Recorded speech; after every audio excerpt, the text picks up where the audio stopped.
Hey everybody, what is going on? I hope you guys are all doing well, and welcome to another tutorial video. In this video, I'm going to be explaining to you guys how you can open up cPanel at Hostinger, so let's get right into it.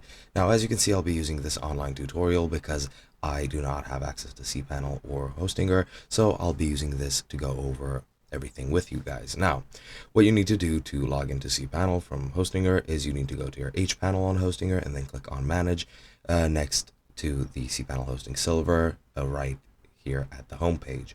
Now, after that, you just need to go and click here to log into cPanel, and then once you're logged in, that should be it, and you'll be directed to your cPanel home without needing to enter any credentials. Now, after that, or other than that, you can use the other option, which is you just need to click on Manage, then scroll down to the cPanel details, and here you'll see two alternative URLs to access the login page via your domain name. You just need to add /cPanel or using the Hostinger server port.